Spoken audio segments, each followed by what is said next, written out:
Hola, buenas tardes. Os agradezco. Acabo de llegar de un viaje un poco largo de Estados Unidos, de mi convento. Soy una monja de Notre Dame, de Mankato. Tengo muchos años, aunque no lo aparento. Lo disimulo con la toga, ya sabéis. Bueno, preguntaréis, ¿qué hago yo aquí? Yo también me lo pregunto, ¿qué hago yo aquí encima disfrazado de monja?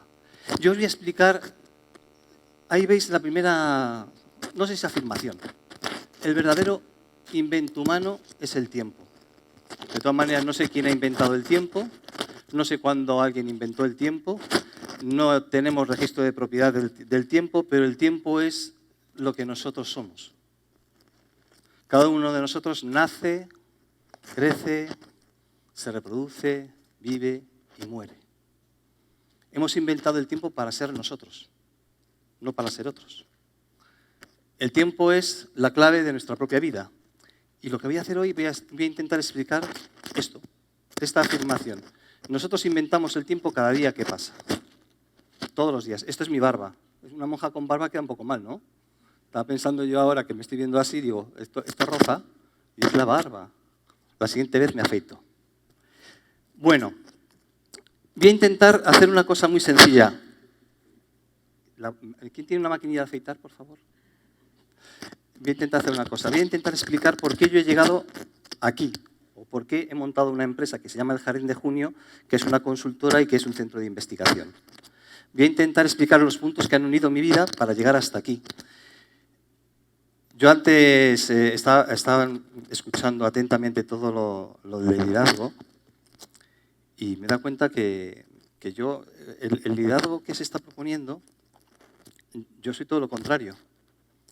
Yo no soy nada adaptativo. Yo fui un niño inadaptado. Totalmente. Cuando habéis hecho algunas preguntas con el sistema educativo, yo que vengo de España, la educación es muy compleja. A los que éramos inadaptados, yo me parece que hay que coger un micrófono de mano, ¿eh? Yo creo que esto es molesto para vosotros. Sí, ¿verdad? Como es molesto para mí, también voy a intentar. ¿Me podéis desconectar esto? Es la barba. A ver si lo puedes abrir. ¿Así mejor? ¿Me oís? Ah, pues bueno, de principio dejo esto aquí y ya veremos. Yo estaba diciendo que era un niño inadaptado. Y es verdad que fui un niño inadaptado desde pequeñito. Mi madre también se dio cuenta al nacer. Ya me dijo, tú vas a ser inadaptado. Y dije, si no sé lo que es eso. Pero bueno, igual al decírmelo el lenguaje ya influyó en mí y de repente empecé a ser inadaptado desde que nací. Rebelde, protestón. De hecho, me echaron de 2 colegios y de una universidad. Yo digo, ¿qué habré hecho durante toda mi vida para llegar aquí? ¿Era un cúmulo de fracasos? ¿Un cúmulo de inadaptaciones? ¿O quizá un cúmulo de éxitos que me llevaban hasta un lugar? Porque siempre el lenguaje es travieso. Cambia las cosas. Y a veces hace que el pensamiento también, yo voy a quitar esto, perdonadme, voy a quitar esto, porque no quiero que se estorbe. Voy a hacer una cosa, me quito ya el disfraz, un momento. ¿Ya? Yo siempre de pequeñito soñaba con que iba a ser un gran hombre. Cuando descubrí que era tan bajito como él, tuve ya mis dudas. Empecé a pensar. Este dibujo, bueno, esta adaptación la hizo mi hija. Le dije, hija mía, ¿cómo me ves de mayor? Y me puso así. Y dije yo, ¿me ves bajito, viejo, verde y con algún poder o algo o no? Entonces me dice, sí, pero tienes un lado oscuro. Dije, es verdad, siempre tenemos un lado oscuro, ¿no? Algo que nadie conoce, es nuestro mundo íntimo. Nadie penetra en él. Luego está nuestro mundo personal, privado, y luego está nuestro mundo público. Pero en el íntimo nos jugamos muchas cosas, nos decimos muchas cosas. Y a mí me parecía muy interesante cuando yo le pregunté a mi hija cómo me veía, que me veía con los 2 lados. Siempre tenemos 2 cosas dentro de nosotros mismos. ¿Sabéis esa anécdota que habla a un viejo anciano indio? Le preguntaron cómo él llevaba la vida, sus emociones, cómo lo vivía. Y él decía que siempre tenía un perro bueno y un perro malo que luchaban constantemente dentro de sí mismo. Y entonces dijo, bueno, ¿y cuál es el que gana? Si siempre están luchando, dice, aquel al que más alimento. Aquel al que más alimento. Esto tiene mucho que ver con lo que vamos a decir hoy. ¿Por qué he puesto estas diapos? Yo estoy explicando mi historia. ¿Por qué llego a ciertos lugares que en el fondo son lugares que a mí me atraen muchísimo, que es el mundo de la ciencia, el mundo del conocimiento? Pero todo tiene un tránsito, todo es explicable. A mí cuando me preguntan, yo siempre puedo explicar quiénes han sido mis maestros, de quién he aprendido, qué es lo que he aprendido y cómo lo he podido llevar a la práctica. El respeto al maestro, al que te ha enseñado, para mí es fundamental. Quizá por eso mi hija me veía así, decía, parecías un maestro, sí, pero muy bajito no, déjame un poquito más alto. Entonces, la cuestión está...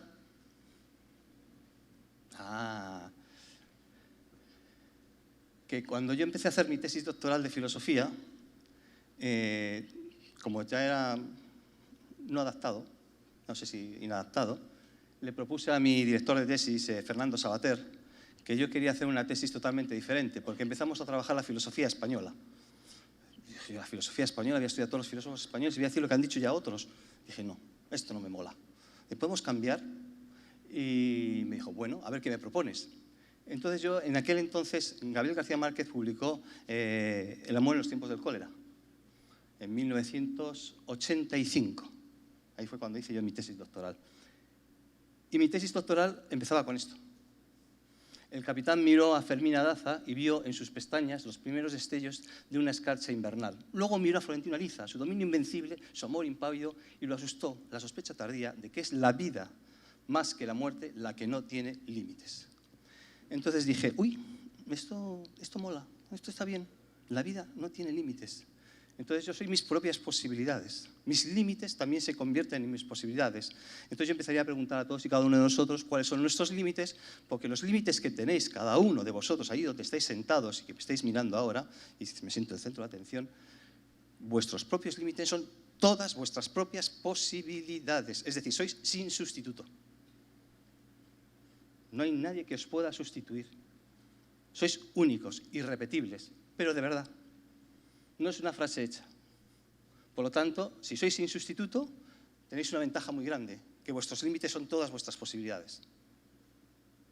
Ahora tenemos que saber cuáles son nuestros límites, claro. Es una buena pregunta.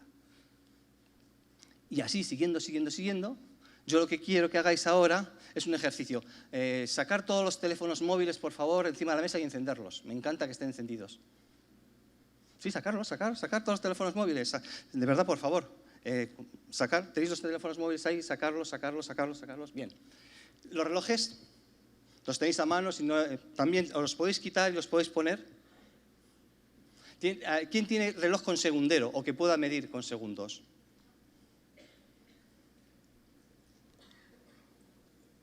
Bueno, pues dejad los móviles y los teléfonos. Y os voy a pedir una cosa. ¿Tenéis, por lo general, 5 amigos cercanos? 5 personas conocidas, si no yo os presto los míos. Lo puedo prestar, presto hasta los amigos. Si son buenos amigos, yo los puedo prestar. Si tenéis 5 amigos, yo quiero que le enviéis un mensaje a vuestros amigos. Ahora mismo. Atreveros, ¿eh? Esto es un ejercicio de valentía. Y vais a ver lo que significa. Porque vamos a analizar todo lo que se hace aquí, todo lo que se dice aquí, todo se va a analizar. Quiero que le enviéis una palabra. Esta no, ¿eh? Quiero que le enviéis la palabra alegría. Hacerlo ahora mismo, ¿eh? Ahora mismo, coger vuestros teléfonos y enviar a 5 personas, 4, 2, y si no os presto los míos, tengo teléfono aquí, ¿eh? Y enviarle la palabra alegría, solamente la palabra alegría, pero enviárselo, ¿eh? Es un ejercicio de valentía, vamos a ser valientes. Estamos trabajando ya vuestros propios límites. Este es uno. ¿Por qué voy a enviar a un amigo mío la palabra alegría? ¿Quién es ese señor que está ahí delante, vestido de monja, y de repente dice que enviemos la palabra alegría a mis amigos? ¿Quién se habrá creído que es? Pues enviarla.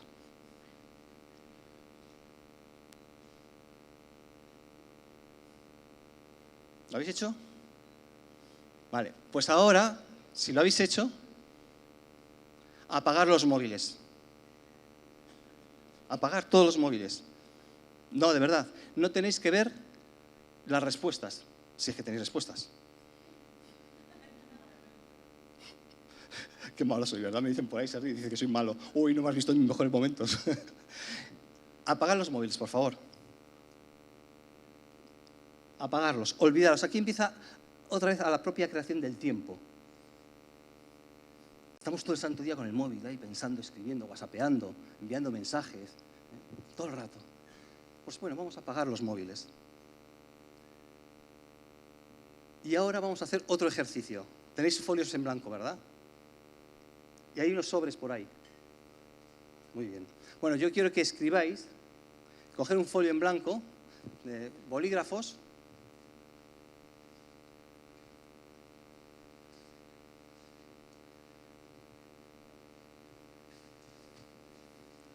vais a poner la fecha de hoy, un papel blanco, un folio. Bueno, puede ser chiquitito, si se puede escribir por las dos caras, perfecto.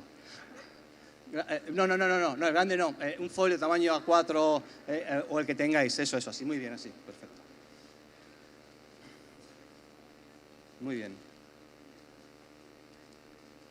Esto lo hago porque acabamos de comer y lo que no quiero es que os durmáis. Entonces yo estoy esperando y bueno, si os vais a dormir, esperad, vamos a hacer algo para que al final estemos todos aquí moviéndonos. Al cerebro hay que darle actividad, hay que darle energía. Bueno, pues mira, quiero que pongáis en ese folio, va a ser para vosotros. O sea, por lo tanto, lo que vais a poner, lo voy a leer solamente yo. Vamos a ver. Vais a poner, hoy es 12 de noviembre de 2014. Soy muy despistado y no sé dónde vivo, pero 2014 me parece que es. Vais a poner vuestro nombre con los dos apellidos. Vais a poner la hora.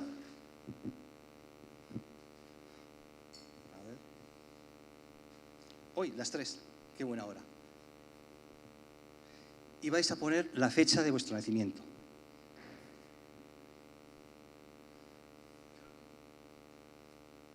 Muy bien. Y ahora yo os voy a pedir que pongáis este título. Una autobiografía para la ocasión. Pero yo le añadiría, ya que el tamaño del papel no es muy grande, yo pondría aquí una pequeña autobiografía para la ocasión.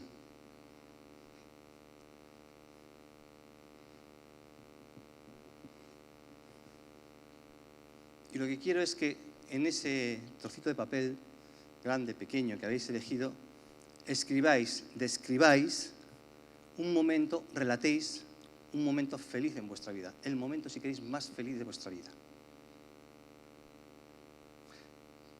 ¿De acuerdo?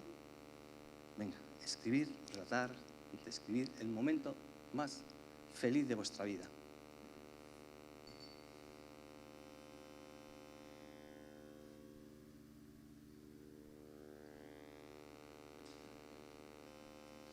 Es importante que cuando a alguien se le pide, es una oportunidad.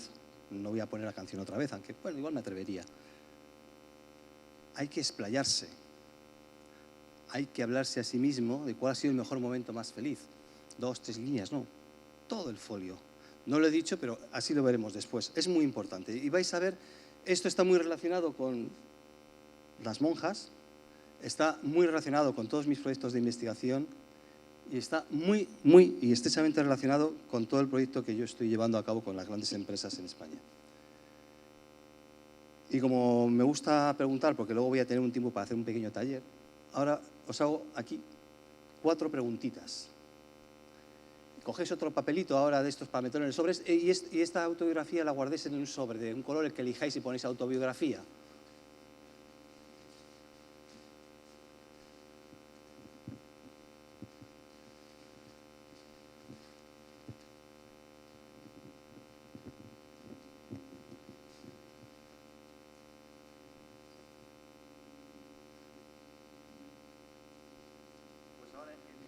Ahora en otro papel, de 1 a 10, vas a poner cómo valoras tu capacidad de elegir.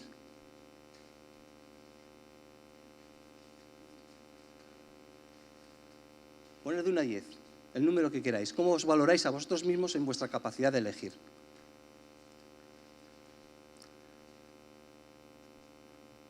Dos, ¿cómo valoras tu capacidad de relacionar? Relacionar temas, asuntos.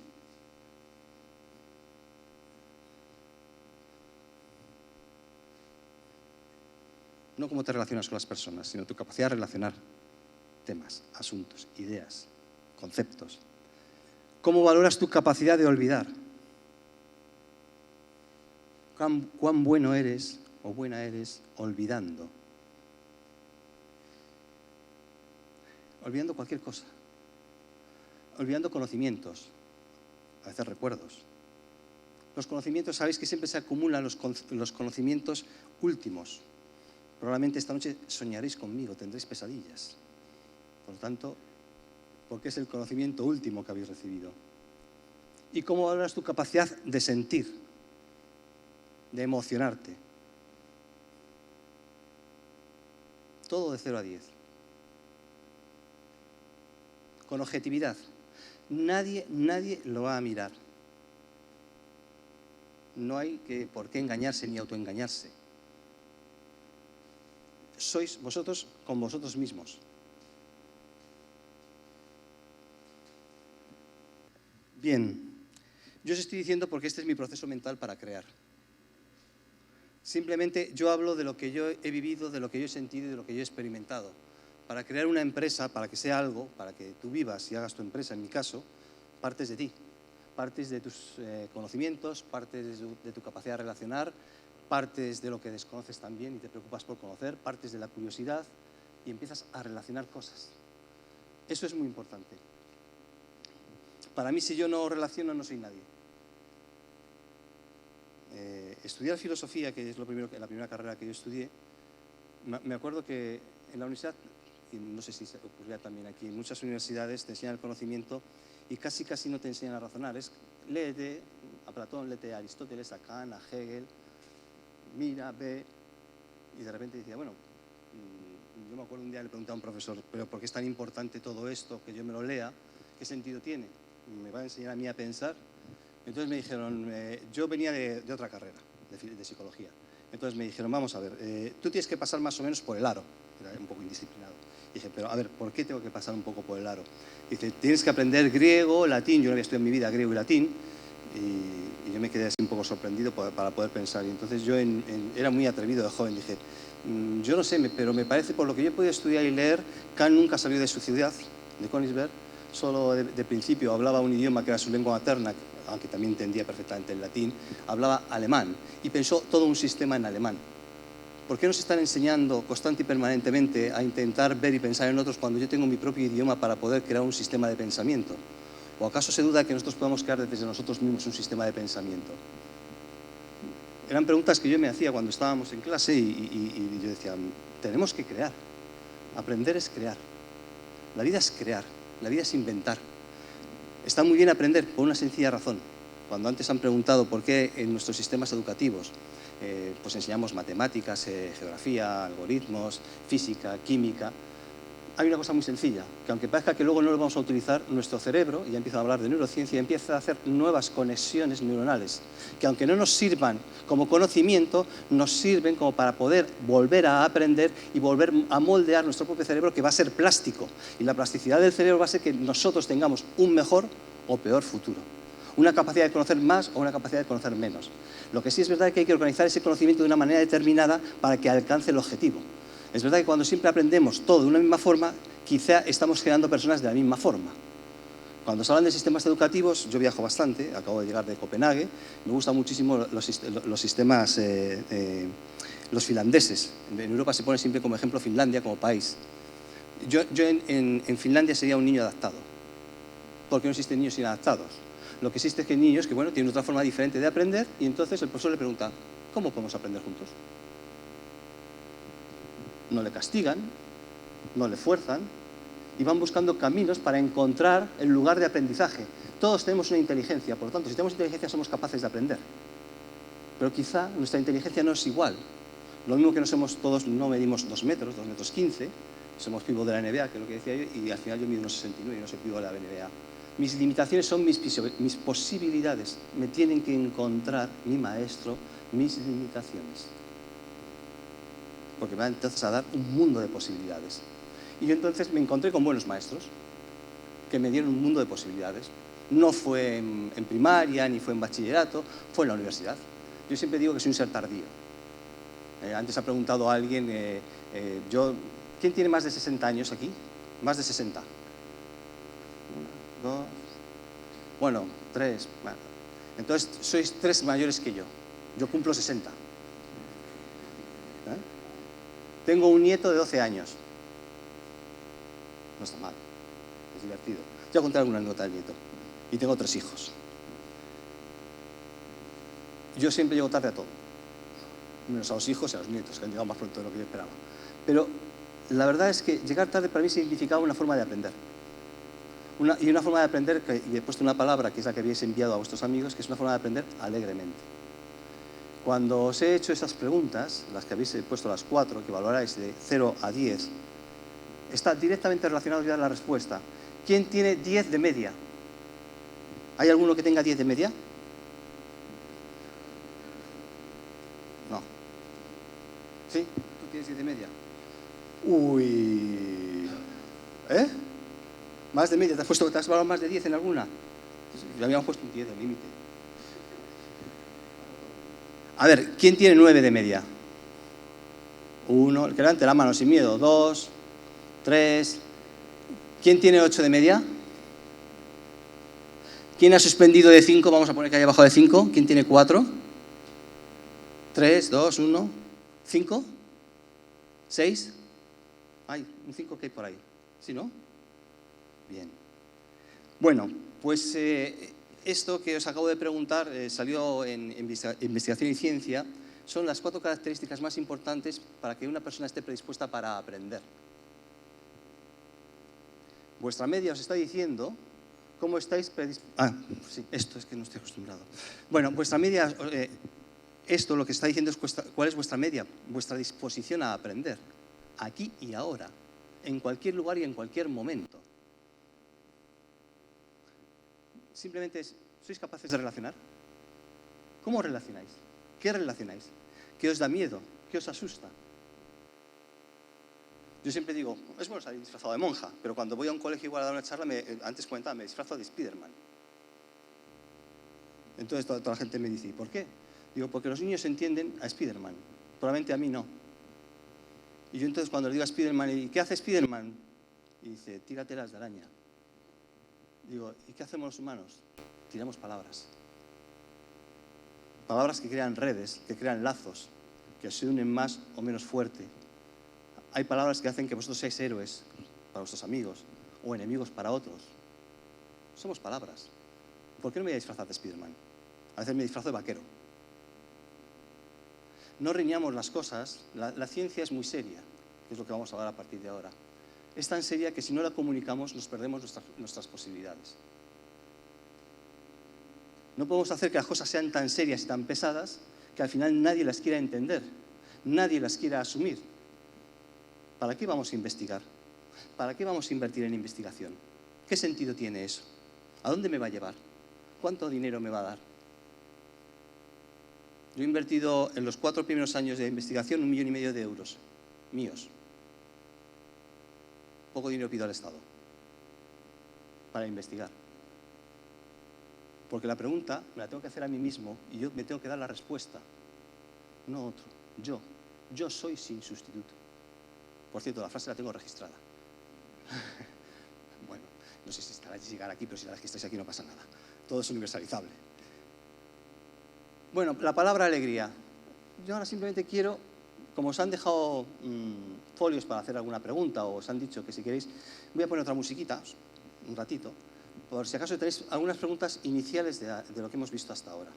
Dudas, reproches, lo que queráis. Aquí estamos para escuchar todo. No hay límites. No hay límites. No tengamos miedo. El miedo no existe. ¿O sí? Uy, otra vez la acabo de dar. Pero ¿te das cuenta que esto lo manejo? ¿Te das cuenta de ayudar tú? Es que yo le doy me llevo muy mal con la tecnología. He hecho 2 ordenadores. Esto ha sido en el último mes. Si hablamos con anterioridad, no os puedo contar todo lo que digo yo con la tecnología. Y mira que me dedico a la tecnología.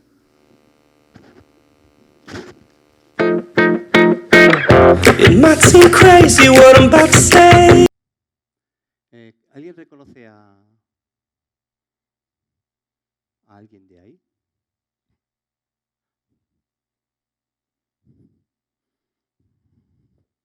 A ver, voy a hacer una pregunta muy sencillita. ¿Quién tiene objetivos aquí? Que levante la mano quien tenga objetivos. Pero levantarlas con fuerza si tenéis. Yo veo que hay uno que no. No sabía, igual no tenías objetivos. ¿Quién tiene objetivos? ¿Todos tenéis objetivos? Sí, con fuerza, venga, sí. Vale, bajar las manos. ¿Quién los tiene escritos?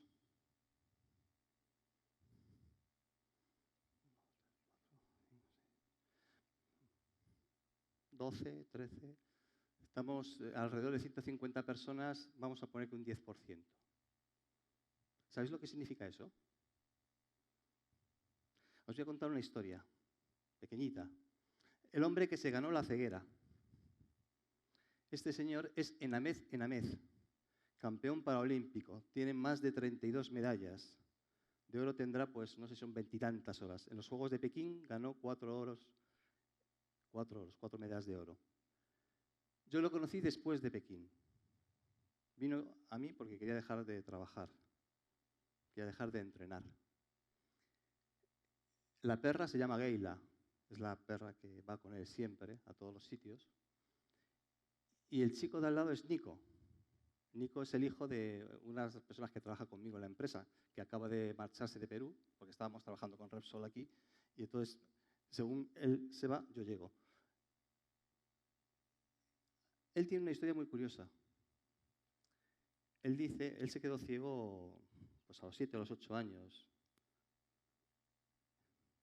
Y se quedó en un segundo. Sabía que tenía una enfermedad, pero de repente en un segundo perdió ya la vista. Empezó a nadar a los 14 o 15 años, no me acuerdo exactamente, no os puedo decir ahora exactamente. Pero estuvo cabreado con el mundo hasta los 19 o 20 años. Cabreado. Me he quedado ciego. Y entonces un día fue a un colegio con sus medallas de oro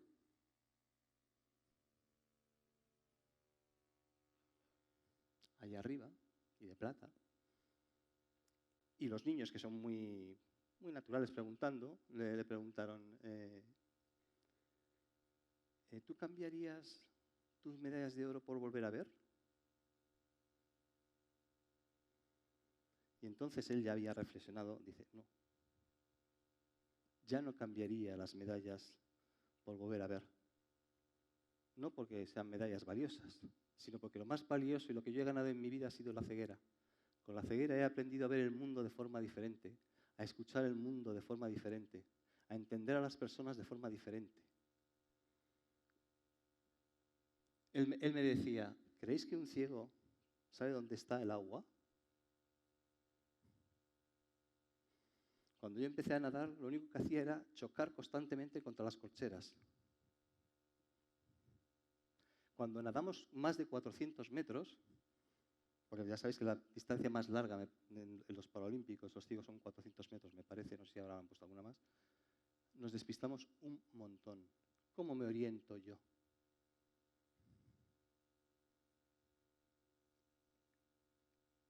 Y aparte de eso, claro, tiene emociones. Sufre, padece, hasta que de repente vivió el mundo de forma diferente. Cuando vino a mí quería abandonar y empecé a trabajar el lenguaje positivo. Estoy haciendo una transposición temporal de lo que os voy a explicar. Entonces yo le enseñé a manejar palabras que se tenía que decir cuando estaba nadando. Yo trabajo con atletas de élite, luego lo veréis, campeones del mundo, etc. Y un día, él, más grande que yo, más fuerte que yo, va más rápido que yo a coger el metro en Madrid, va a atropellar siempre a alguien. Un ciego va a atropellar a alguien. Si vas en el perro, coge el bastón, lo dobla y empieza a bajar escaleras a todo correr. Va a una velocidad increíble. Y un día iba en su entrenamiento a tope. Cuando él se tira a la piscina y va nadando y me tiro yo, él ya ha llegado. O sea, es recordman del mundo. No penséis que su récord es cualquier cosa. Y un día estaba entrenando y sabéis que le dan con un bastón en la cabeza para que cuando vayan a llegar a la pared den la vuelta. Y entonces chocó contra la pared. Y salió casi medio mareado. Entonces toda la gente le sacó. ¿Y qué esperabais que iba a decir? O Se podía cabrear, insultar, decir tacos, cualquier cosa. Y entonces lo que dijo fue, fíjate qué rápido voy, que voy a batir el próximo récord del mundo. El golpe lo cambió por un récord del mundo. El lenguaje lo cambió. Él sabe que se está diciendo un montón de cosas siempre que está nadando. Es ciego, pero ni es sordo ni es mudo. Y el lenguaje no distingue sentidos, existe. Por eso era tan importante. Y él decía, yo lo que he hecho ha sido escribir siempre mis objetivos. Y todos los días los miro. Y es ciego, siempre habla de ver. Y todos los días los reviso, porque si hay un día que me olvido, probablemente me despistaré. Si de 150 personas hay más o menos 15, que eran menos de 15, que tienen escritos sus objetivos, tenemos que pensar por qué no los hemos escrito. Escribamos nuestros objetivos. Y mirémoslos todos los días, porque el cerebro cambia. El cerebro va a querer construirlos. El cerebro va a trabajar para ello. Por lo tanto, vosotros también. Y ocurrió algo maravilloso y estupendo. Hace años, que yo me cogí un año sabático, dije, tengo que encontrar algo que me entusiasme, de forma diferente. Y empecé a leer papers, publicaciones, todo lo que había por el mundo que me pudiese llamar la atención, y encontré una investigación, esta. A ver si le doy a... En 1986, este señor, David Snowden, empezó a trabajar, epidemiólogo, quería saber por qué hay personas que viven más años que otras. Yo quiero saber por qué hay gente que vive más años. ¿Por qué la madre Martín tiene 101 años y dejó de conducir a los 97? Él quería saber. Y se dio cuenta que existía una comunidad en Estados Unidos, de Notre Dame, que la media superaba la media de Estados Unidos. Y dice, voy a hablar con la superiora, voy a ver si me deja investigar por qué todas esas monjas viven más años. ¿Qué tienen? Y empezó a tener primeras observaciones. Estos son monjas de ese convento. No es una foto ahí, no, son ellas. Hubo muchas observaciones. Yo saqué unas 140 características. Por ejemplo, la sonrisa siempre preparada. No es que vayan sonriendo por el pasillo si van solas, pero cuando se encontraban con alguien, la sonrisa la tenían siempre preparada, pero de verdad, no ficticia. Eran curiosas por naturaleza. Y cuando les dijeron que, según las últimas investigaciones, convenía que en el convento no separasen a las monjas que estaban enfermas de las sanas, sino que las juntaran, empezaron a quitar los biombos y empezaron a juntar. Y las enfermas empezaron a mejorar. Cuando le dijeron que era bueno, pues comer más vegetales, comer más pescadito, pues también empezaron a poner en el menú. Eran obedientes, en el sentido de que se creían lo que decían. Yo tengo dos historias que me gustaron mucho. Una es de esta monjita, que todas estas monjas se dedicaban a estudiar, eran profesoras, tanto de universidad como de colegios, tenían sus propias comunidades de colegios, y cuando se jubiló, va a la madre superiora y le dice, con 65, casi 70 años, le dice, yo creo que esto de la educación no era lo mío. He estado tantos años aquí, yo creo que lo mío es irme de misiones. 70 añitos, más o menos. Entonces le dice la madre superior, hombre, yo no te puedo decir que te vayas. Esto tienes que preguntar en Roma y escribir una cartita. Ella ni corta ni perezosa. Lo primero que hizo fue escribir la cartita, solicitar, insistir y ahí la veis, misionera, reforestando, repoblando bosques, trabajando. Luego, con los 80 y tantos años, cuando llegó a Estados Unidos, se dedicó a dar conferencias y charlas de por qué, con sus años, había decidido que su vocación eran las misiones a partir de los 70 años, claro. Nunca es tarde. Nunca es tarde. Yo mi empresa la monté a partir de los 50 años. Ya he tenido otras. haya hecho cosas. Pero dije, lo nuevo, siempre hay tiempo. No hay prisa.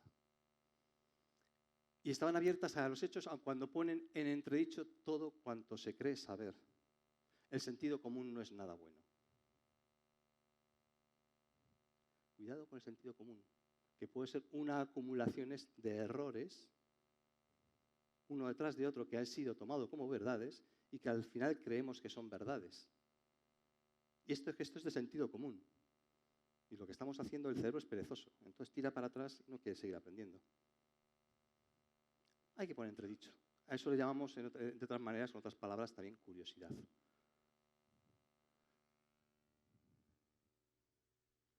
Había mucha información, pero algo faltaba que no se podía explicar. Hubo una queja de algunas monjas, que son muy listas, y empezaron a quejarse. Sobre todo las que eran cocineras y decían, a ver, vamos a ver. Si todo esto que se están sacando, que están viendo muchas publicaciones, que están diciendo que las monjas que más leen, que las monjas que tienen carrera superior, las monjas que hablan idiomas, están viviendo más, que después se publicó, aprenda usted un idioma a partir de cierta edad, tenga fluidez verbal, hable muchas cosas. Y nosotros estamos aquí, que no hemos estudiado una carrera, que estamos en la cocina, pues resulta que algo de la longevidad, pues parece que no va con nosotras. Porque lo que parecía que favorecía la longevidad de las monjas era todo eso. Era que eran cultas, que habían estudiado, que podían hablar idiomas, que tenían cierta curiosidad, pero había otras que no. Entonces, está asociado la longevidad, la capacidad de vivir más años, es decir, de tener reserva cognitiva, reserva emocional y reserva física, que el cuerpo te acompañe, ¿estaba asociado a eso? Entonces algunas empezaron a quejarse. Dicen, mira, me meto a monja y Dios me dice que si encima no estudio, igual hasta aquí me muero antes. Y se dieron cuenta que no habían mirado bien, que muchas veces nuestra mirada la perdemos. Y aquí aparece otro número maravilloso. 678 se llama así porque son 678 monjas de 900 que donaron el cerebro para ser estudiados después de muertas, porque antes sería un poco complicado. También se puede hacer, pero... Y 180, porque 180 autobiografías fueron las que una monja en 1932, que era la madre superiora de un convento, a todos los que iban a tomar el hábito, les pidió que escribieran una breve nota autobiográfica para la ocasión. Ten en cuenta que esta publicación se hizo en 2003. Habían hecho ya muchísimos estudios. Habían descubierto, una de las claves más importantes es que había una monja, María, que con 101 años murió pesando 35 kilos y midiendo 1,32. Cuando donó su cerebro pesaba 680 gramos. El cerebro, más o menos, cuando alcanza todo su esplendor, puede medir 1,400 a 1,500. Puede pesar. Si se deteriora más de un 30%, si pierde más de esa masa, por lo general se queda de un tamaño de un coco el cerebro y se pierden capacidades cognitivas o se desarrollan ciertas enfermedades como puede ser el Alzheimer. Este es el mayor estudio de Alzheimer que se empezó. Y lo que vieron en esa monja, y por eso revisaron y fueron a las 180 autobiografías, cuando pesaron ese cerebro y pesaba 870 gramos, vieron que tenía los ovillos de Alzheimer, pero no había desarrollado el Alzheimer. Que sus tareas cognitivas hasta 101 años, todos los test de memoria, funcionaban mejor que la media de cualquier persona que tuviese 80 y tantos años. Y su cerebro era más pequeño que un coco. Era pequeñísimo. Las conexiones se habían roto. Y sin embargo ella no había desarrollado el Alzheimer. Entonces fue cuando se preguntaron, hay muchísima información, vamos a revisar que algo se nos ha escapado. Y ese algo, pues curiosamente fue en 1932 que a alguien se le ocurría, que era la madre superiora, que cuando alguien iba ya a ingresar en la orden, escribiese una pequeña autobiografía para esa ocasión. ¿Cómo te sientes en este momento? El ejercicio que habéis hecho data de que hace un siglo.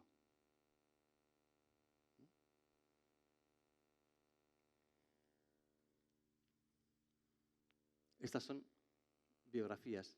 Nací en enero de 1983, ahora lo veréis.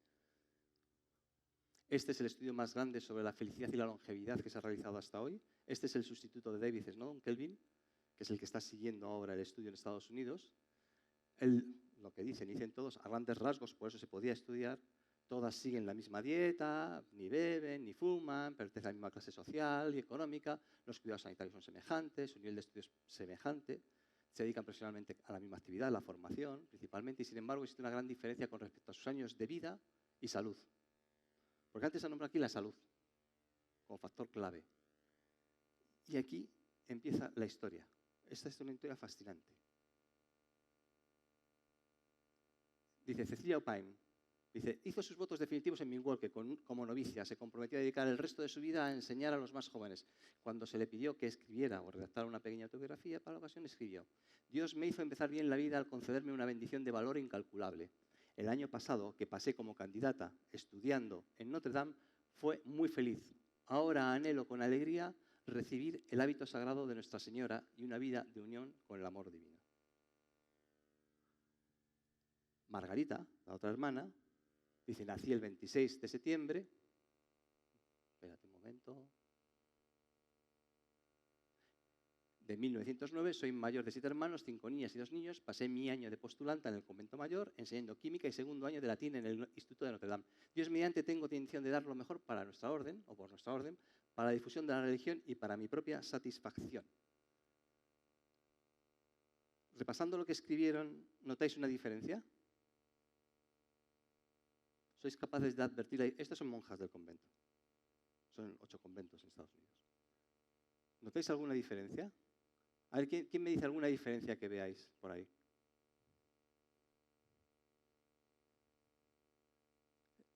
A ver, un micrófono por ahí, ¿podéis pasar, por favor? No te importa, ¿no?, que te pongamos un micrófono. La cuarta fila del centro.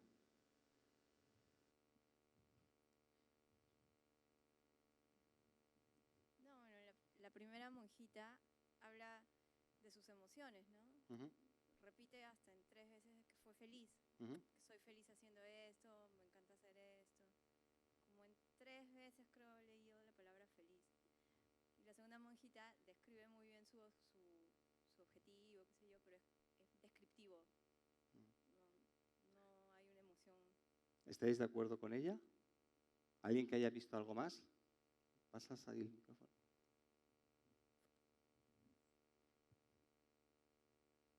La primera monjita plasma su pasión, ¿no? Lo que le hace feliz, ¿no? A lo que se va a dedicar, que le llena completamente. En cambio, la otra monjita, la segunda, lo describe como una actividad más a la que se va a dedicar, ¿no? Como algo, parte de la etapa de su vida, ¿no? A la que está pasando. Simplemente lo plasma como un deseo, a diferencia de la anterior que ella expresa netamente su pasión por lo que va a hacer y lo que va a implicar toda su vida. Muy bien, perfecto. Pues por ahí van los tiros. Línea de emociones. La hermana Cecilia empleó palabras que notan un ánimo eufórico. Bien, valor, bendición, muy feliz, anhela, alegría. Y la valoración global, esto es el sentitest. Esto es una herramienta que hemos desarrollado nosotros, una de esas inversiones que os dije con ese 1,5 millones de euros, para analizar, tenemos 113 millones de palabras catalogadas en positivo, negativo y neutro, y además están en contexto. Es decir, bonos basura, por ejemplo, que es tan típico, pues aparece. Y como veis, lo que nosotros hacemos es pasar en todos los textos el sentitest para ver la valencia global de lo que ha expresado por escrito. La primera monja, como bien habéis dicho, expresa emociones. Palabras concretas, palabras que son emocionales, que envuelven una emoción. La segunda no expresa emociones. Su media 5,24. Lo hemos hecho con políticos, con empresarios. La media suele ser muy baja, como media global de comunicación, por ejemplo, en España y en los países. No hay una media emocional alta, una media de activación.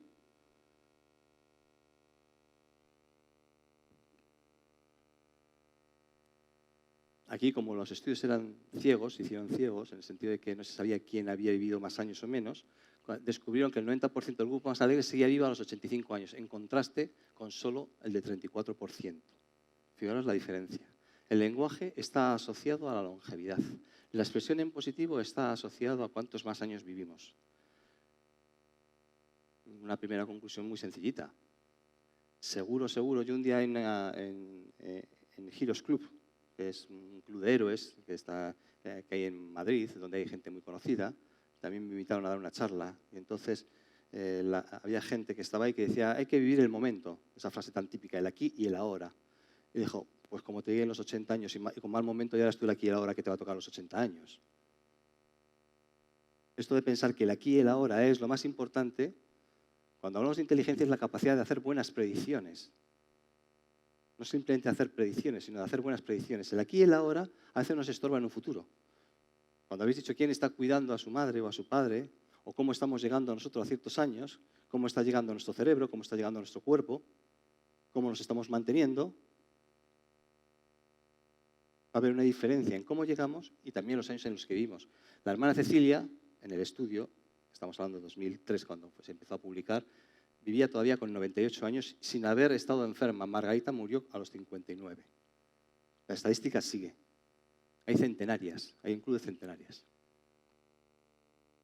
Entonces yo lo que voy a pedir es que en ese sobre que habéis hecho, hablando de la autobiografía, lo abráis otra vez, vais a recolectar las palabras positivas que habéis dicho en ese sobre. Vais a sumar primero todas las palabras. Si tenéis 100, 105, 107, 112, 115, 200 o 3. Vais a subrayar las palabras positivas. Mar no es positivo. Te puede dar una sensación positiva. Olor a lavanda tampoco es positivo. Pueden ser palabras como bueno, felicidad, alegría, orgullo, paz, fantástico, fascinante, maravilloso, estupendo. Y vais a hacer algo muy sencillo. Ya de principio hemos dicho que todo lo que se va a hacer aquí es algo práctico. Vais a medir vuestro nivel de expresividad en positivo. No os voy a decir cuántos años vais a vivir, pero bueno, ahí tenéis una estadística. Si vuestro nivel de exposición, como tenéis en la estadística, es alto, es porque tiene un 15 o 20% de palabras positivas. Si tenéis un nivel medio, es un 10 y un 15%. Y un nivel bajo es menos de un 10%.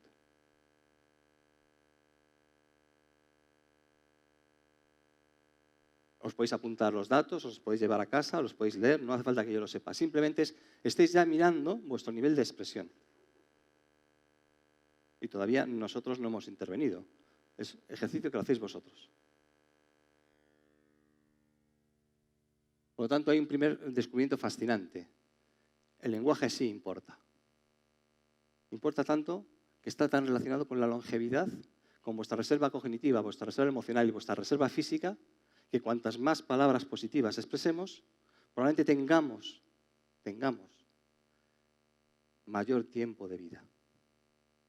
Porque en definitiva el tiempo, como empezamos con la primera frase, ¿quién inventó el tiempo? Yo quiero tener tiempo para estar con quien quiero, con mi mujer, con mis hijos, con mi nieto, con mis amigos. Quiero tener tiempo para realizar un buen trabajo. Quiero tener un tiempo para compartir con mis amigos. Yo no sé quién inventó el tiempo, pero el tiempo es una característica humana. Como el cocinar. No veréis a un pez cocinando. O a un gato. Pero el tiempo solo es nuestro. Por eso construimos relojes. Y cuando os sentís incómodos con el tiempo, cuando se pone una música, cuando sentimos que de repente el tiempo ocupa un espacio mayor del que le hemos dado, nos sorprendemos. Y empezamos a inquietarnos. Si da tiempo, porque no sé ni qué hora es, me tenéis que avisar, os puedo hablar de Mandela, que antes de la comida he hablado para que, como ha salido el nombre de Mandela, yo he estudiado mucho a Mandela, me he leído sus declaraciones. Me gusta leer las declaraciones propias de cada uno. En el deporte, yo hablo con deportistas y solamente les quiero escuchar a ellos, no a los periodistas. ¿Qué me dicen ellos? ¿Cuáles son sus palabras? Lo de Mandela es muy curioso. Simplemente para poner una nota. Le metieron en la cárcel porque defendía un partido político con violencia para subir al poder y para quitar el apartheid. Condenado a cadena perpetua. ¿Cómo cambió su pensamiento? ¿En una cárcel de 3x2? ¿Por qué existen posibilidades? ¿Por qué mis límites son mis posibilidades? ¿Qué preguntas me tengo que hacer?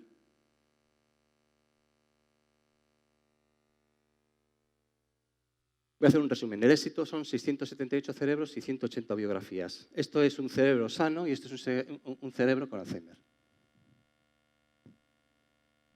Puede ser que no nos interese, como dice, bueno, si fumo, me tengo que morir fumando. Digo, tú eres dueño de tu propia vida. Eres sin sustituto, tanto para vivir como para morir. Pero que sepas que hay cosas que afectan directamente a tu propia vida. Tu vida es tu cerebro. Yo siempre digo que si me dan un golpe y un puñetazo, yo tuve un accidente muy grave hace muchos años. Nunca me acuerdo del momento del accidente. Ni me acuerdo porque cuando vine al hospital a verme, yo daba teléfonos, ninguno existía. Todo estaba ahí y jamás me acuerdo. El cerebro es parte esencial de quiénes somos. Nosotros estamos ahí. Cuando se habla de liderazgo, o cuando se habla de cambio, o cuando se habla de quién es el protagonista, señoras y señores, solo existe uno. ¿Qué es una compañía? Un montón de cerebros. Mejor o peor conectados, pero cerebros conectados. El cerebro tiene más o menos unos 80.000 millones de neuronas, que hacen más de 100 billones de conexiones. Eso dicen. Si alguno se atreve a contarlas, pasado toda la vida contándolas. Pero cuando se estaba hablando algo del inconsciente antes, algo muy curioso, según datos científicos, más o menos, nosotros por segundo, nuestro cerebro, percibe 10 millones de unidades de información por segundo. Parecen muchas, pero son pocas para 80.000 millones de neuronas, 100 billones con B de conexiones. ¿Sabéis de cuántas unidades de información, que son letra, tamaño, color? Yo siempre que estoy mirando, sistema de percepción. Nosotros somos sistemas de percepción. ¿Sabéis de cuántas somos conscientes? Alguna, decir una al azar. Decimos, nosotros 10 millones de unidades de información. ¿De cuántas somos conscientes? Animaros. ¿Cuántas?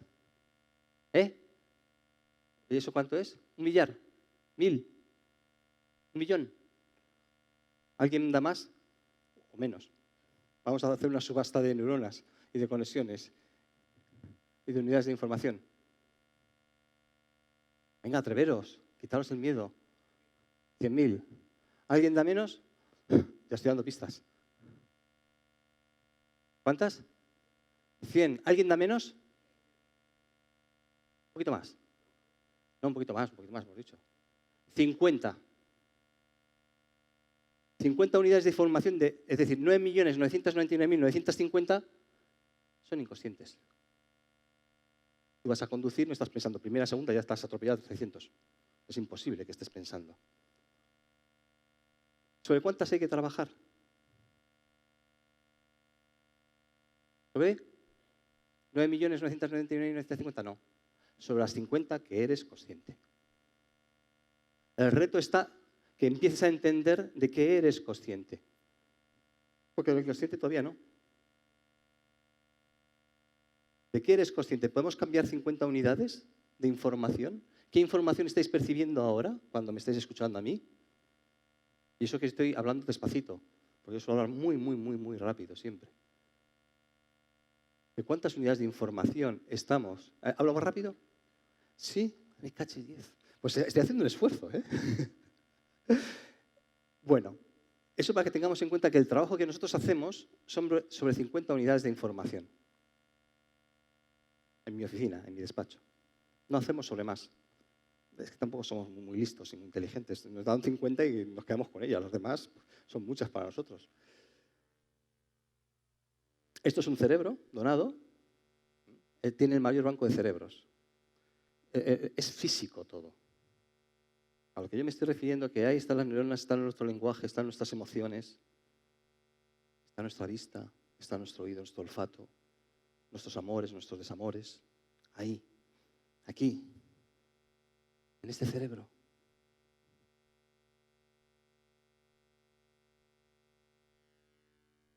Ellas son las monjas, con sus autobiografías. 105 años, la hermana Esther Bohr, haciendo bicicleta. Yo como intento llegar a eso, hago más o menos 2 horas de bicicleta estática, yo también hago deporte. Pero dicen que es muy sano el deporte, dicen los científicos, yo me lo creo, porque también como soy científico digo, pues tendrá que ser cierto, tengo que creer a los compañeros. Entonces vamos a ver. Estoy resumiendo todo esto porque estas son las ideas que a mí me surgieron para crear lo que yo he creado. Ahí están las centenarias, las 7 de arriba. Ahí están con Bohr, ahí con David, trabajando, jugando, viviendo el acuerdo que firmaron. La palabra se convirtió en tecnología punta para nosotros. Siempre queremos una tecnología exterior a nosotros. Pues si tenemos la tecnología más importante dentro de nosotros mismos, que es el cerebro. Y dentro del cerebro las palabras, que se convierten, que transforman, que hace que nuestras conexiones neurales sean diferentes, que nosotros seamos diferentes. Hay una cosa que siempre nosotros decimos, si quieres cambiar tu vida, o cómo quieres vivir hoy, habita tus palabras. Ese concepto de habitar, me lo han preguntado también en una entrevista que me han hecho en prensa. ¿Qué se trata de habitar? Era lo que decíamos antes de Obama. Dice muy buenos discursos, ha tenido una oralidad genial, ha escrito, pero luego lo que están criticando los americanos es que no ha sabido ejecutar. Somos capaces de hablar, porque el lenguaje hemos nacido en él, lo podemos manejar, pero no habitarlo. Por lo tanto, a uno le podemos sonreír y no sonreírle de verdad. Porque el lenguaje que nosotros trabajamos, el oral, el gestual y el escrito. Somos cuerpo que aparece. Si quieres, tienes que habitar. Hay que enseñar a nuestros hijos, hay que educar a la gente que habite su lenguaje.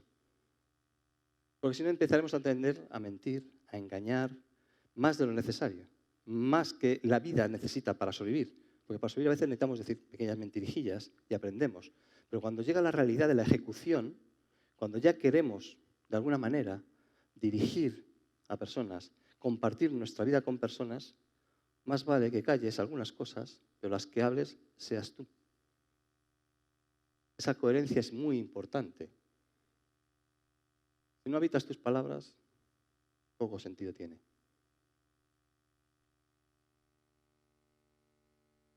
Un lenguaje diferente, un cerebro diferente. A lo que me refiero es que se generan nuevas conexiones neurales que hacen que ese cerebro sea diferente. Cuando nosotros queremos de ser diferentes, no, es nuestro cerebro el que tiene que ser diferente. Nosotros somos la mente, pero el cerebro nos da una información preciosa. Nosotros también tenemos que saber darle información al cerebro. Existe una conexión entre mente y cerebro. No es lo mismo. La mente es el producto del cerebro mientras está funcionando. Cuando el cerebro deja de funcionar, primero electrocefalograma plano, morimos. Pero sí que existe un momento constante y permanente, un fluir entre lo que yo aprendo, lo que veo, en lo que al cerebro le doy órdenes, lo que el cerebro me da órdenes a mí. No sé si es muy complejo, intento que no sea muy complejo, pero si no, os lo explico y me preguntáis. Porque eso es el inconsciente que hemos dicho antes. 10 millones de unidades de información que me están dando información para que yo las ejecute perfectamente, como por ejemplo la tarea de conducir. No soy consciente, pero lo hago. Soy consciente del riesgo de 50 unidades de información que me pueden llevar a un accidente.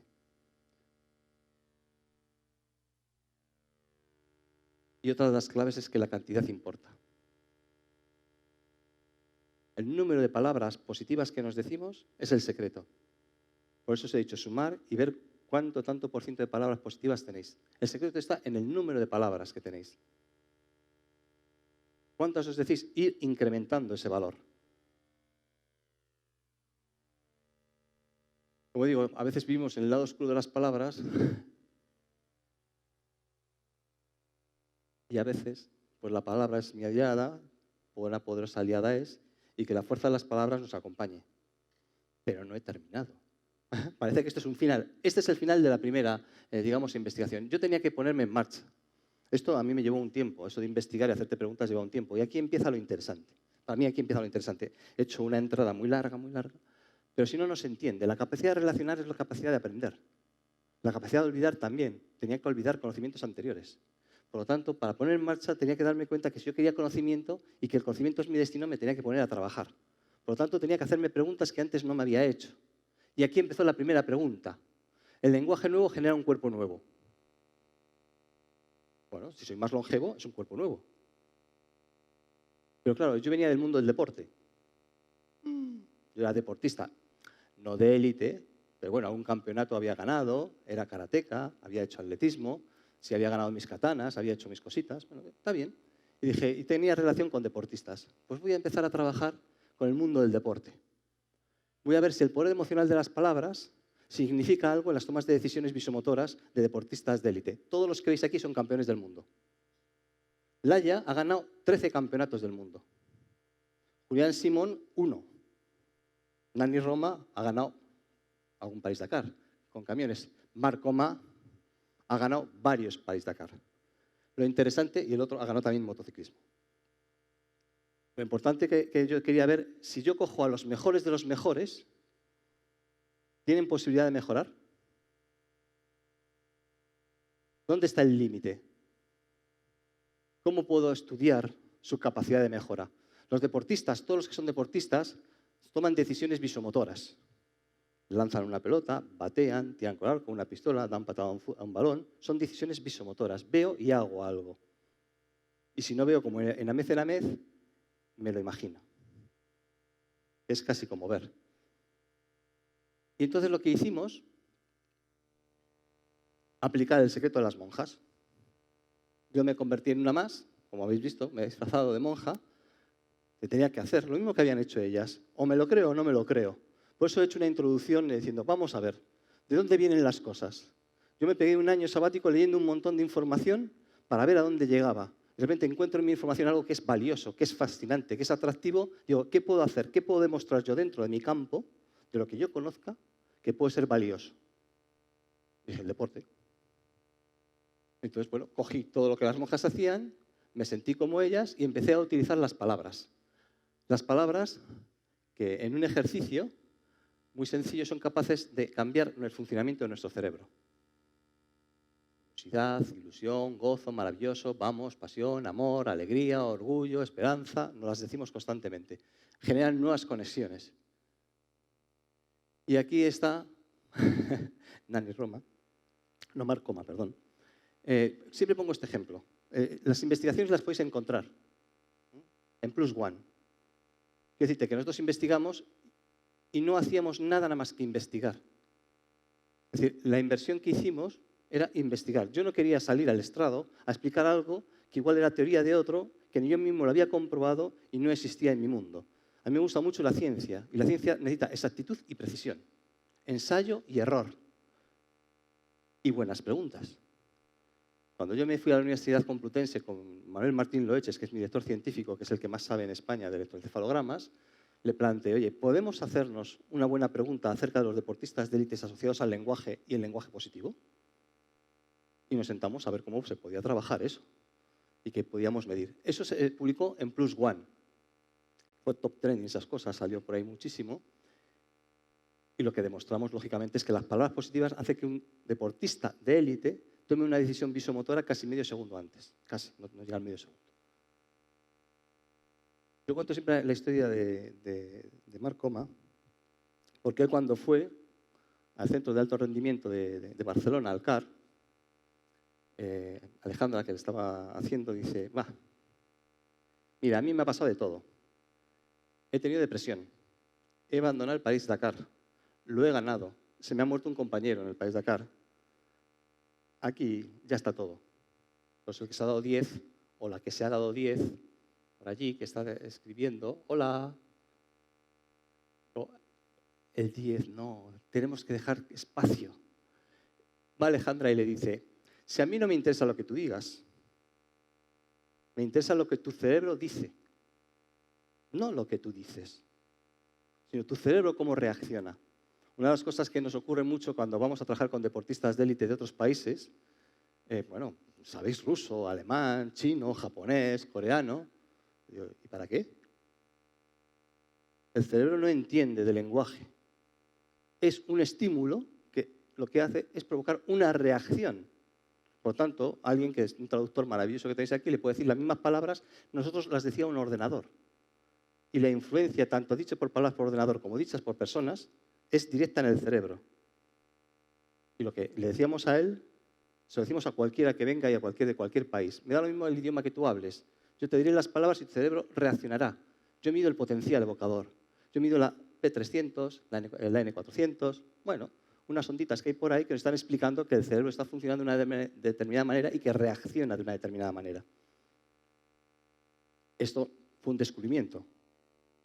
Y publicado en PLOS ONE es como si nos hubiesen dado a nosotros, que en España todavía esto de las investigaciones, pues como nos pasa a los europeos, pues nos cuesta mucho, pues para nosotros fue una tremenda alegría el día que nos dijeron, quien sepa cómo funciona, tú sabes que cuando envías una investigación, un paper, por lo general te lo revisan en un comité científico y a veces te mandan, bueno, alguna historia que vuelvas a revisar. A nosotros no nos mandaron a revisar. A los 15 días estaba aprobado, sin ninguna revisión. Fue sorprendente. Y lo que decidimos son palabras positivas y negativas, que eran las que estábamos diciendo a todo el mundo. Estos son los resultados, que los podéis leer en PLOS ONE. Y lo que decidimos era cómo trasladamos esto. La revolución en el cerebro empieza por el lenguaje, y por eso he puesto estatuas. Esto es de Copenhague, del Museo de Copenhague. Cómo esto lo trasladamos también a la empresa. De las empresas con las que yo trabajo, son por lo general multinacionales en España. Repsol, que es con la que venimos aquí, Telefónica, Gas Natural, Kellogg's, McDonald's, bueno, muchas empresas. Trabajamos con presidentes y directivos. Ahora estamos trabajando con McDonald's, con la que fue presidenta de España, que es vicepresidenta de Europa. Nuestro sistema es una metodología que hemos creado nosotros, es única. Nosotros tenemos nuestro sistema, nuestras herramientas y, bueno, y analizamos el lenguaje y lo que hacemos es progresar para una mejor dirección de los equipos y de las empresas a través del lenguaje. Nuestra metodología. Le damos servicio de inteligencia del lenguaje. Es un servicio. Nada más. Y lo primero que hicimos es recoger también datos de lo que la gente hoy en día está conociendo como parte de la inteligencia emocional, que siempre se pone como algo esencial. Y yo dije, vamos a ver, aquí hay que ejecutar cosas muy concretas. La teoría está muy bien, pero ¿cómo llegamos a una realidad con el lenguaje? ¿Cómo hacemos que eso toque tierra? Podría haber empezado por esto. Igual hubiese sido más interesante, pero yo creo que lo que quería demostrar también es que lo importante es cómo relacionamos cosas para llegar a un camino. Las preguntas que nos hacemos para hacer ciencia y para responder, para hacer algo concreto y exacto. Lo primero es que tenemos que tomar conciencia lingüística. Lo que nosotros hacemos es hacer un mapa lingüístico de cualquier presidente o directivo de empresa que se nos acerca. Lo primero que hacemos. Eso consiste, y os lo voy a explicar exactamente, en una entrevista que hacemos que dura 35 a 40 minutos. En esa entrevista se produce un promedio de entre 6.000 y 7.000 palabras. Nosotros medimos todas. Las 6.000 o las 7.000, 6.543, 7.220, una tras otra, medidas, con sus valencias. Para que nos hagamos una idea, nosotros somos capaces de controlar nuestro lenguaje en unos 2 minutos, no más. Todo lo que sale a partir de ahí se entremezcla en nuestro inconsciente, nuestras necesidades, nuestras pasiones, nuestros sueños, nuestras ilusiones, nuestros miedos, nuestras esperanzas, y todo viene en forma lingüística. Lo primero se trataba de conocer las propias palabras. A la semana, por lo general, a veces menos, les devolvemos el mapa lingüístico, que es un informe total de todo su lenguaje con todas las emociones expresadas en su lenguaje. Es un informe, es un tocho, que dura la devolución, si son 35 a 45 minutos el primer día, el segundo 1 hora a 1 hora y media. Pero muchas veces un directivo o un presidente quiere estar más tiempo porque quiere saber acerca de sí mismo. Cuando empieza a saber acerca de sí mismo, lo que intentamos es trabajar su regulación lingüística. Dar una respuesta apropiada a las palabras y a las emociones que ellos experimentan, tanto internamente como externamente. Lo tercero que hacemos es que tenga autonomía, porque no tenemos autonomía. De aquí, el 100%, incluido yo, no tenemos autonomía lingüística. Tenemos autonomía de alguna manera y de alguna medida cuando nos paramos, por eso cuesta mucho que nos paremos, y por eso quería poner el ejemplo de Mandela, para empezar a pensar quiénes somos y respetar nuestros silencios y darnos silencios sin miedo al silencio, sin miedo a un contenido que tenemos que poner. Os estoy tapando, ¿verdad? A veces aquí, a vosotros, ¿no? Por lo tanto, la autonomía lingüística significa la capacidad de tener autoestima y autoconfianza. Y el cuarto es las competencias lingüísticas para la vida y para el bienestar. Lo que sí de decir, bienestar lingüístico y bienestar emocional. Así como os habláis, es así como sois. Así es como se os ve. Así es como os vemos. Así es como me veis. Soy alegre, soy optimista, soy retador, soy capaz de generar autoconfianza. El lenguaje positivo tiene unas características muy importantes. Hace que seas constante, perseverante, que seas creativo, que quieras alcanzar las metas. Cuando estéis empresas, dirección de recursos humanos, lo que siempre queremos son que las personas sean constantes, que sean perseverantes, que sean creativas, que quieran alcanzar sus objetivos, que se los planteen, que los escriban. El lenguaje positivo favorece todo eso. Por lo importante, es muy interesante que escribamos estos objetivos. Porque si no, la vida la llevamos tatuada y tenemos un guardián en nosotros mismos, que son esos miedos que tenemos, que antes hablaba. Tenemos miedo. Tenemos guardianes en el cerebro que nos hace ser conservadores, que nos hace alejarnos de las cosas. Lo importante es cómo podemos quitar al guardián. El lenguaje otra vez. Resumiendo todo y sumando, la inteligencia lingüística ejecutiva salió uno de los proyectos más interesantes. Estoy poniendo imágenes de las personas que me han dejado. Digo porque vais a ver imágenes, pero hay muchas más. ¿Cómo yo me podía adentrar? Este es Javier Casquero, es un futbolista de primera división. Algunos los conocerán por el altercado que tuvo con Pepe, que Pepe del Real Madrid en un partido daba a uno patadas, que estaba en el suelo. No sé si lo visteis aquí, en España. Bueno, este es el que estaba en el suelo. Entonces, su reto es que quiere ser uno de los mejores entrenadores españoles que haya. Se acaba de jubilar con 38 años. Es de los jugadores de fútbol más longevos. Entonces se acercó al despacho para ver cómo podía, de alguna manera, mejorar todo lo que él era como jugador para ponerlo al servicio de entrenador. Lo primero que hemos hecho ha sido extraer las palabras que su cerebro le activan, las suyas. No puedo trabajar con él como jugador, como trabajaba con los deportistas, con los motoristas, pero sí puedo trabajar con él como padre, como entrenador, como amigo. Tiene 2 hijas, está separado, se puede decir todo porque le pidió permiso, y él quiere cómo se puede relacionar mejor con su exmujer, con sus hijos, cómo se puede relacionar mejor con los jugadores. Es comentarista ahora de radio en Madrid, de la COPE, de los partidos de primera división. Y entonces él simplemente quería mejorar. La primera pregunta, ¿qué puedo hacer yo para ser mejor y para ser uno de los grandes entrenadores que haya? Y le he dicho, bueno, en principio, científicamente voy a averiguar qué palabras te influyen. Las positivas, las negativas. Le hice un tan de palabras positivas y un tan de palabras negativas. Y luego le hice otra pregunta. Dime qué palabras tú crees que son las que a ti te influyen, las tuyas, las que tú piensas. Unas que sean objetivas por nosotros y otras que sean subjetivas por ti. 3. 3 encefalogramas diferentes averiguando cada una de las palabras. Que él después, en tarea, va poniendo en práctica. Si algún día os puedo contar toda la metodología, os la contaré, pero la veréis. Otra de las personas con las que yo estoy trabajando ha sido este año pasado, he trabajado con el entrenador de baloncesto de Madrid, del Real Madrid, Pablo Lasso. Me he dedicado todo un año a observar los sistemas de juego de equipo, pero observando a partir del entrenamiento. He colocado cámaras GoPro, les hemos grabado, hemos visto el lenguaje, hemos hecho estadísticas, asociaciones de palabras, aciertos de tiro, recuperaciones, etc. Y cuando preguntaban por nosotros qué hacíamos por ahí, porque éramos los únicos que íbamos a los entrenamientos que no teníamos nada que ver con el entrenador, los únicos. Algunos dicen, yo soy psicólogo que he trabajado con el Real Madrid. Digo, pues yo no lo he visto nunca, porque yo he ido a todos los entrenamientos y los únicos que estábamos cajeros éramos nosotros. Y preguntaban, ¿quiénes son esos? Porque nosotros yo éramos observadores y decía Pablo Lasso, estos se dedican al lenguaje, a la ciencia. Y algunos se empezaron a acercar. Esa es la zapatilla de Mirotic, que se traspasó, como sabéis, a Chicago Bulls, me parece ahora. Y está pasando un periodo muy bajo, ¿no? de motivación. Entonces, J.C. Carroll, que son estas, le escribió la palabra disfrútalo en las zapatillas para motivarle. Y a su vez, Mirotic le escribió a J.C. Carroll la palabra equipo y creer. Y salían con ellas a jugar. El lenguaje se convirtió en una pieza, nosotros no interveníamos, una pieza de éxito. Hay un balón firmado, ellos también me firmaron. Aquí pongo los hombres altos de negro, porque esto fue cuando fueron a Milán a la Final Four, que la perdieron. Esto sería muy interesante analizar por qué perdieron, porque también perdieron después del Campeonato de España. Habían ganado todos los partidos hasta la final de la Final Four. todos. Y este año van por el mismo camino, van ganando todos. Pero ¿por qué un entrenador y un equipo que va ganando todo es capaz de perder?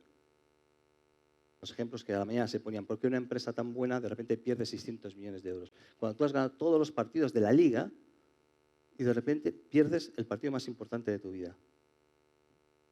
No lo voy a analizar ahora. Esto también surgió de los jugadores, me entregaron palabras suyas, no solamente me firmaron el balón como regalo, sino con sus palabras, las que a ellos les motivan. Esfuerzo, juega con el corazón, confianza, bueno, etc. Las primeras palabras luego las corrigieron, las pusieron en castellano, bien puestas. Entonces se las puso, tengo vídeos con ellos, aquí estoy poniendo la influencia del lenguaje en la activación. J.C. Carroll este año ha batido todos los récords. El otro día metió 14 triples, me parece. Fue una brutalidad lo que hizo jugando. Esto es el despacho, las palabras, el balón.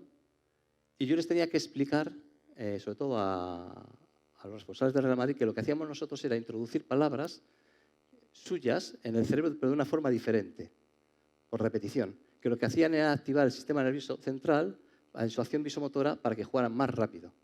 Es decir, cuando me preguntan a mí qué hago, yo optimizo el rendimiento de un deportista de élite medio segundo. Es decir, yo a Ronaldo le puedo hacer que juegue todavía más. A Federer, que con sus 31 años todavía pueda ser número 1. Es decir, porque se activa su sistema nervioso con medio segundo de antelación más. Es decir, todavía puede jugar más rápido. Son imágenes para explicar un poco, porque nosotros hacemos conexiones neurales y la gente no quiere que nos identifique como psicólogos. No somos psicólogos. No hacemos coach. Yo te estudio el cerebro e intento, con el conocimiento que tenemos ahora de la ciencia, saber qué activa a tu cerebro. Y intentamos saber qué activa, incluido el lenguaje. Hay otras motivaciones, de olores, sabores, trabajamos con cocineros de alta cocina, etcétera, pero todo eso. Y lo que hacemos es esto. Esta es la clave de éxito de nuestra empresa. Esto es lo que hacemos con las empresas, esto es lo que hacemos con Repsol, esto es lo que hacemos con Gas Natural, esto es lo que hacemos con Kelos, esto es lo que hacemos con McDonald's, esto es lo que hacemos con los entrenadores. Con los jugadores hacemos otro apartado, que es la tecnología. Pero lo que hacemos, lo que he estado explicando antes, nosotros intervenimos 8 sesiones durante 3 meses con directivos de multinacionales que viajan por todo el mundo. Llegamos y firmamos un acuerdo de compromiso a que van a realizar toda la tarea en esos 3 meses. Podemos cambiar fechas, porque de repente se van a Boston, no pasa nada. No hay ningún índice de abandono. Todos los directivos, presidentes de grandes compañías, han terminado su labor, el trabajo. Y todos han tenido alto rendimiento de sus equipos, que es lo que interesaba. Porque lo que nosotros hacemos con ellos, primero es lo que habéis visto en la entrevista, segundo la devolución, sesiones de consejos rentables que vienen por la influencia, el mimetismo o la empatía, la coherencia y la energía. Que son las 4 claves deducidas de las 140 monjas. No voy a explicar todo el proceso, pero se llega a 4 conclusiones fundamentales. Hacemos un perfil emocional y hacemos un trabajo en equipo. 8 sesiones que duran más o menos 12 horas en 3 meses. Y lo que estamos haciendo aquí con Repsol es el cambio cultural a través del lenguaje. Nosotros cogemos el lenguaje, lo estudiamos y vemos. Y vemos lo que hay ahí y transformamos la cultura por el lenguaje, porque la cultura es lenguaje. Yo fui muy atrevido y le dije a Repsol, ¿y si hacemos en Madrid, en la central nueva, con las cámaras, las que son públicas, que cuando llega la gente, digo, estudiamos cómo llega la gente y cómo sale? Si llegan con energía y después salen. Podríamos saber qué te ha chupado, qué energía te ha chupado. Era demasiado arriesgado, pero bueno, yo siempre propongo cosas muy arriesgadas. Me encantó porque al final Repsol siempre decidió que había que hacer cosas que fueran totalmente diferentes. No pasa nada, ensayo y error. Igual funciona, igual no funciona, pero resulta que está funcionando. Resulta que hay un cambio cultural, no es el mejor ni el más maravilloso. La realidad es lo que es. Si nos pinchan nos duele. Igual acertamos, a veces no acertamos, nos hace falta humildad. Y yo creo que eso es muy importante. Y hay empresas que, bueno, nos dan pie. Aquí están las 4 claves. Cuando nosotros devolvemos el mapa, lo que se encuentra delante son ciertas características que están asociadas a si una persona es coherente, si una persona da energía y recibe energía, si una persona influye en positivo, siempre decimos, porque todos influimos, ¿eh? Influimos cuando tenemos el teléfono abierto en una sesión, igual no tenía que estar abierto, influimos cuando tenemos una mirada de una determinada forma y no es la mirada adecuada, influimos cuando decimos una palabra que es más o menos adecuada o no lo es, influimos muchísimo. Y luego la empatía. A mí me encanta esta, porque está asociada con la primera parte que habéis visto. Es la capacidad de entrar en el tiempo vital del otro. Es más allá de las células espejo. ¿Yo soy capaz de entrar en tu tiempo vital? ¿El tiempo vital de una empresa? ¿De una multinacional? ¿Cómo entro? Los innovadores, si vais a Google, que se ha mencionado, sabéis que una de las cosas fundamentales que dicen es esta palabra, sí, que también me han preguntado en la entrevista. Ellos cuando declaran dicen sí. La cultura es del sí. Siempre habrá tiempo para decir que no. Pero empezar por un no, cierras el proyecto, cierras la idea, cierras el propósito de la otra persona, el empeño. Empecemos por un sí. Es una palabra maravillosa. Siempre tendremos tiempo de decir que no. Hombre, si alguien te propone, vayamos, como digo, a la luna en bicicleta ahora mismo, pues ya sabemos que no podemos, habrá que decir que no. Pero el sí es maravilloso.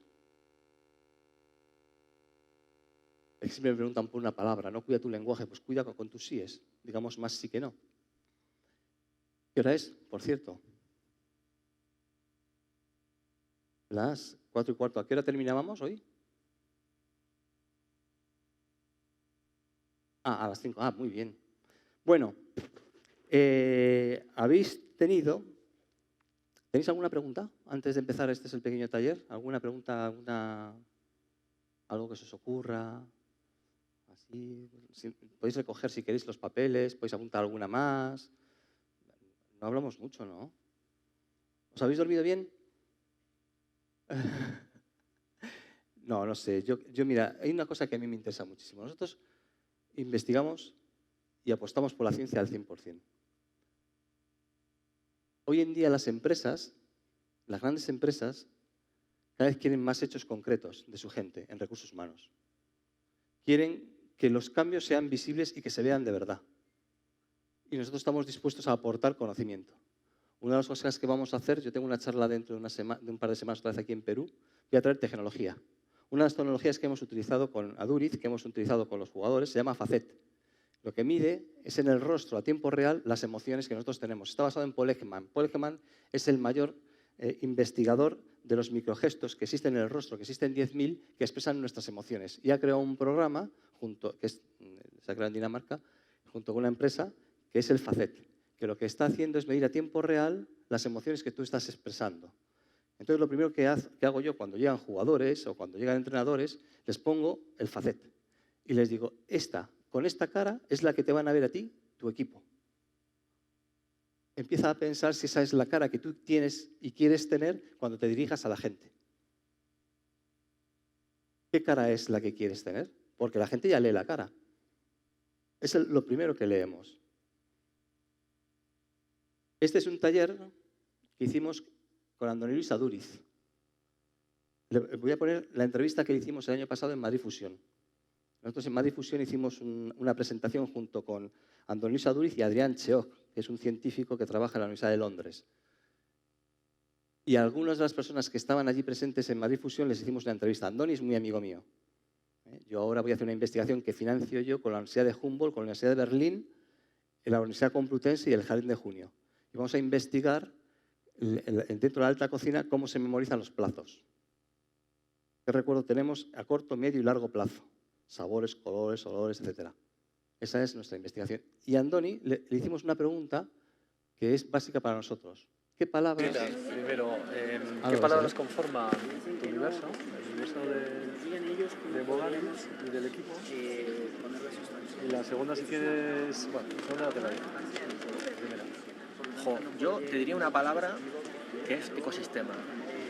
Porque no te diría creatividad, porque dentro del ecosistema la creatividad es muy importante y está. Pero en realidad es un ecosistema lleno de muchas más palabras. Es decir, yo seguramente podría Mira, me pasa una cosa, y es que cuando viene la gente a la cocina, y vienen de diferentes empresas, ¿no? Y muchas veces nos preguntan cómo trabajamos, y hay un feedback, hay una relación con ellos, yo me doy cuenta que mucha gente de empresa comparte a priori los mismos valores. Es decir, la gente tiene una vocación de servicio a sus clientes. Evidentemente son curiosos, quieren presentar novedades, tienen calidad implícita dentro de su propio proyecto. Es decir, hay como una serie de palabras, de rasgos, que son comunes a todos. La diferencia es que unas empresas son Apple y la otra son, no sé, una empresa que está casi al borde de la quiebra. Y comparten a priori las mismas palabras. Yo lo que me he dado cuenta es que aparte de, seguramente que hay algunas más que se nos escapan, que aparentemente no les damos importancia, hay una cosa que es definitiva, que es el orden en el que tú las colocas. O sea, tenemos los mismos atributos, pero el orden de cómo los colocas son diferentes, es lo que cambia. Y el resultado que da, evidentemente, se acaba proyectando en el propio proyecto. Entonces yo te diría ecosistema, porque en la palabra ecosistema yo meto muchas más palabras. Me permite meter creatividad, curiosidad, compromiso, responsabilidad, solidaridad. Se veía muy mal. Palabras que tienen que ver con algo que para mí es una atmósfera, es la que propone, la que genera, la que construye talento. Es la clave. Talento. Construir talento. Y la segunda pregunta es, cuando estás mal, ¿qué palabras te recuperan? ¿Qué lenguaje concreto es el que te sostiene y el que te impulsa? Está preguntando cuánto su palabra, cuando algo le va mal, ¿qué palabra se dice? Los expertos en definir estas cosas y desarrollarlas, a mí me ayuda mucho suspirar. Ni siquiera una palabra, o sea, yo me doy cuenta que a mí me riñen en mi casa es mi marido, ¿no? Me riñen porque me dicen, no digas, no repitas tanto esa palabra que te la vas a acabar creyendo. Entonces no me dejan decir palabras negativas porque parece que me retroalimento de ellas, pero yo reconozco que quejarme, el hecho de quejarme, sabiendo, tomando conciencia de que me estoy quejando, es como una chimenea por la que puedo echar un viento. Y entonces a mí eso me ayuda. Suspirar y quejarme me ayuda para coger impulso para luego meterme en otras dinámicas mucho más positivas. Eso es desde que tengo cólicos en el riñón. Bueno, este es Andoni, no sé si lo conocéis, es el sexto cocinero del mundo en San Pellegrino. Ha estado, el año pasado fue el cuarto, este año es el sexto, el primero es René, el segundo Joan Roca. Joan Roca el año pasado fue el primero y ahora es René. René está en Copenhague y tiene el Nomad. Cada uno trabaja con lo que tiene. Yo tengo acceso a los cocineros porque me gusta muchísimo la cocina y yo conozco a todos los cocineros del mundo más importantes y he estado en sus cocinas. Y este es un trabajo que hemos hecho. La alta cocina es como trabajar con Apple, con la mayor empresa del mundo, si tú quieres, con la más valorada hasta hoy en día. Es otro mundo. Para que os hagáis una idea, él tiene 70 personas para 50 comensales. Él ha perdido 98.000 euros de 2 millones y pico de facturación que tiene. Tiene 50 comensales que a veces la mesa la ocupa uno. Pero es el mayor taller de creatividad de cocina del mundo. Lo he dicho por él. Lo han elegido todos los cocineros a él como el mejor cocinero. Aunque sea el sexto en la lista San Pellegrino, como mejor cocinero, lo han elegido a él. Este es su taller. Y aquí lo que hicimos era un documental para Guggenheim. Era mi especialidad, trabajar las palabras. Entonces habíamos traído una planta que era una planta medicinal de Brasil y entonces la empezamos a observar desde todos los puntos de vista y yo lo único que les pedí que hicieran lo mismo que hacen con la cocina. Ya sabéis que la alta cocina es milimétrica, como la ciencia. Que apuntaran, si es un gramo de sal, es un gramo de sal, si es uno de azúcar, es uno de azúcar. Que apuntaran qué emociones iban sintiendo desde que habían preguntado si esa planta la podían traer, hasta la que la habían traído, hasta que la transformaban en un plato que le iban a servir a un comensal. Y cómo podíamos trasladar esa emoción del comensal al comensal desde que había llegado aquí, todas las emociones. Si vais a un restaurante de élite del mundo, por lo tanto os encontréis que transmiten emociones. Que hacen que el plato sea sabrosísimo y que tengas emociones, que sean maravillosas. Dice que los grandes líderes inspiradores lo primero que hacen es cambiar el lenguaje. quedo aquí. Cambiemos el lenguaje.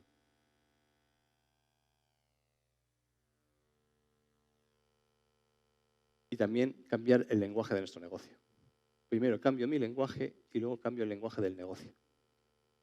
Esa es nuestra tarea. Eso es lo que nosotros hacemos. Y lo hacemos a través del lenguaje positivo. El lenguaje positivo no es hablar siempre con palabras maravillosas, estupendas, fantásticas, fascinantes.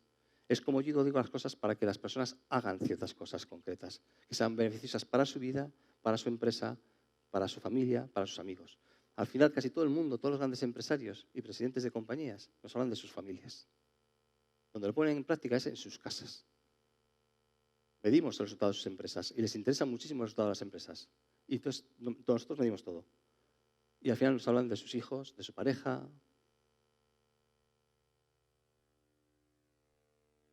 Os voy a poner otro vídeo porque aquí tenéis el disruptor más grande de la cocina a nivel mundial. David Muñoz, 3 estrellas Michelin, un joven de 33 años, amigo nuestro, claro. Le preguntamos lo mismo. ¿Qué palabras hacen que tú seas quien eres? Creatividad, transgresión, pasión, intensidad, fuerza y locura.